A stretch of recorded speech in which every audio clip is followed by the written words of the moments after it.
I learned a long time ago to do what he says. Well, obviously on the day before training camp begins, there's a crescendo of enthusiasm. As you head into camp, and it's been a good summer for us. I think we've had a lot of contact with our players, touched our players a lot. People have worked. We've worked collectively, and excited to get going. I think this is a group that, last year having an opportunity to kind of feel and experience this team. A few things happened in the summer that that you think about, respond to, try to continue to develop basically plans and a path for a team to get better throughout a year, and mixing together that urgency and desire to be good, from day one on, and with kind of the realism involved in the fact that growth usually isn't linear, and understanding that we're going to have some challenges along the way and to embrace them. So all those things kind of woven together right now. You speak of the challenges that are going to come your guys' way. The East, of course, has gotten a little bit harder with Dame coming to the Bucks. I'm curious, how do you guys approach some of those new changes that have happened to the different teams around the East? Well, I think it's interesting, Lauren, as there's always, we always look at, I would agree with you 100% on Dame coming to the East. Anytime that you add a player that, when I say agree with you, that he makes whatever team he's on better. I think it's also, sometimes it's hard to predict, where teams are. That's the way we have the season, although a lot of those things are often fairly accurate. It doesn't always take into account teams getting better. And I think for us, obviously, John's in Utah now. By and large, our group is consistent, similar to the group we had last year. So a lot of our improvement and development needs to come internally. And that's something that I think is important for us as a coaching staff and for our players and for you guys also to be mindful of, and that's a little harder to measure. You measure it certainly with your record, but you also can measure it in more subtle kind of ways that aren't always as observable. So it's that's an exciting part of this job.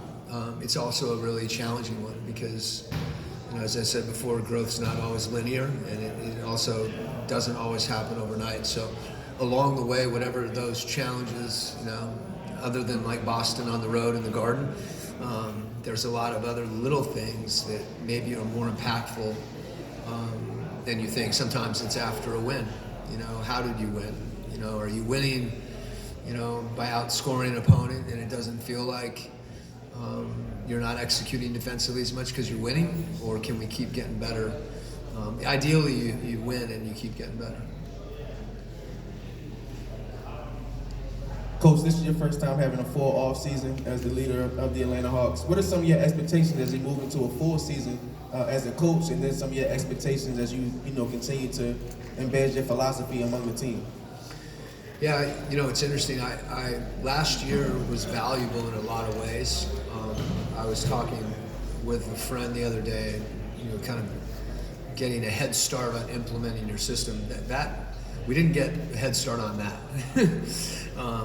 We're starting that now. What we got a head start on, I think, was having even though it's a small bodies, a body of work from which to kind of analyze and try to kind of understand and evaluate, and from that point trying to come up with, whether it be tactical things, strategic things, points of emphasis as much as anything, that when training camp starts, we can begin to embrace and teach and try to execute. I think the summer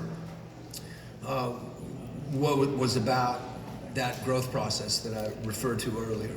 Our guys continuing to improve. We had a lot of guys that worked, and we need to keep working. The season is about hard work. I would like for that to be characteristic of our system.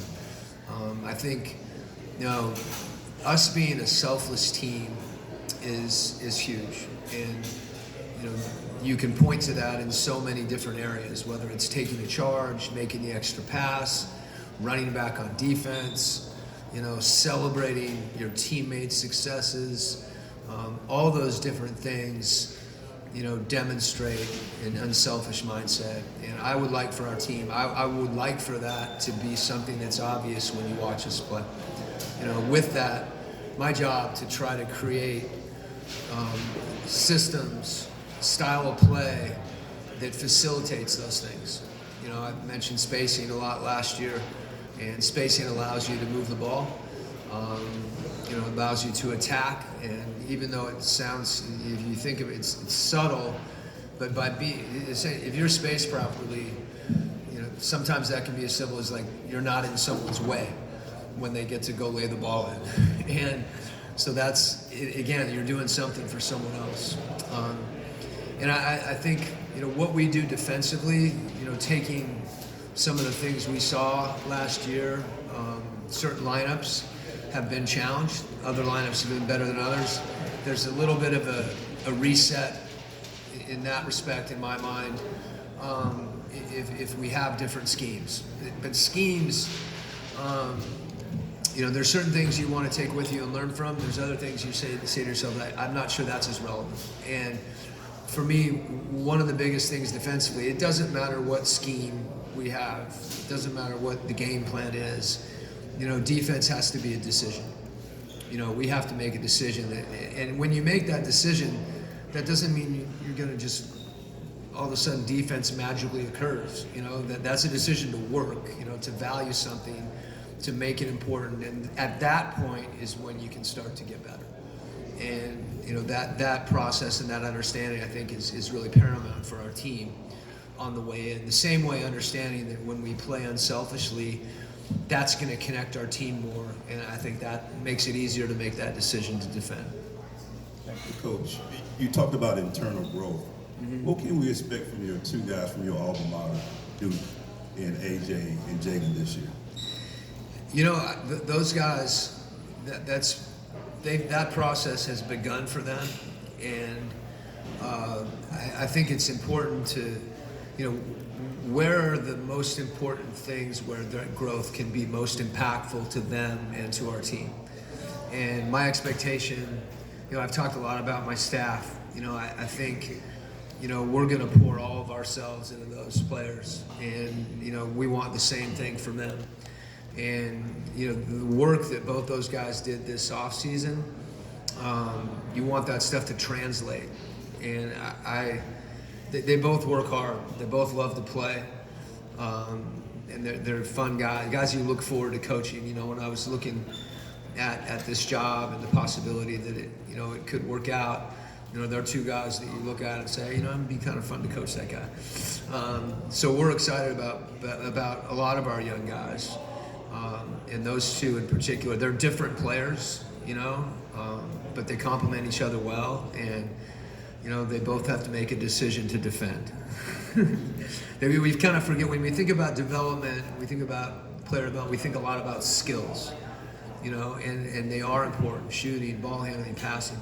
Equally important is, how do you play with other people on offense? How do you make people around you better? And then additionally, how do you defend? How can you defend individually and how you defend as a team? That's a little harder to work on.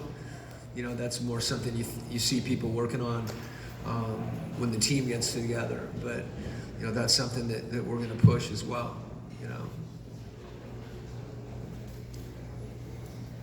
Hey, Coach. One thing that you've emphasized throughout your coaching career is adapting your offensive approach and scheming towards the personnel on the roster. Mm-hmm. So for this year's Hawks squad, how do you plan to balance aspects of pace and space, pick and roll, and other offensive concepts to create that optimal offensive system? You dug down and got that, huh? I firmly believe that. For any coach to try to maximize the players that you have, and that means you're not always going to have players with the same skill set in a team. How do they connect with each other?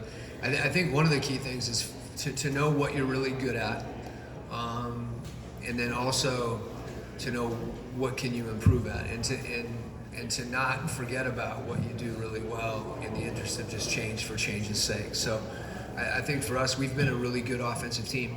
You know, we are really good playing pick and roll with our fives, in particular with Quin and O. Trey's gifted in that area. DJ's plays pick and roll in a different way, but that's been a big point of emphasis for him. You know, even this summer, he's worked on his pick and roll game. We want to continue to embrace that, but we also want to figure out how to move the ball in other ways, you know, to score out of other actions and other concepts. So we can have even more variety. And when we use Trey as an example, you know, Trey's so good in pick and roll. Trey's good off the ball too, you know, but the challenge is you can say that, but, you know, Trey, well, what do you want me to do off the ball? You know, that's, I think it becomes important for us to ask as coaches, how can we help these? If there's things we want them to do, you know, how can we try to create opportunities for them where they can do them? So, you know, DeAndre's post-up game, you know, those are all things. And I think, as you said, part of that adaptation, that's not like a decision that you make, and it just is.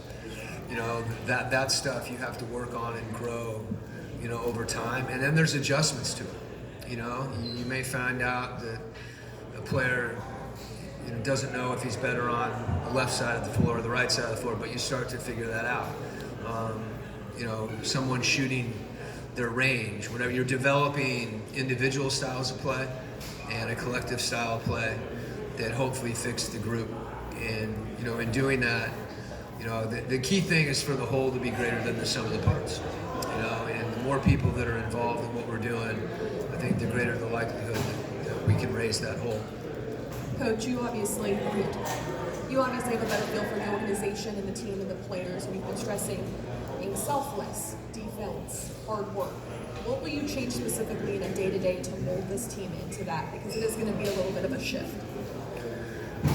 Boy, day-to-day, I you know, to me, the words that you use, particularly self, those are kind of foundational things, you know, and as much as anything, you know, they have to just be emphasized, and you have to have an awareness about those all the time. And then the day-to-day things, you know, you can ask yourself that, you know, are we staying true to this? You know, are we doing this? Is this who we want to be? Is this the identity? So, you know, we're going to practice.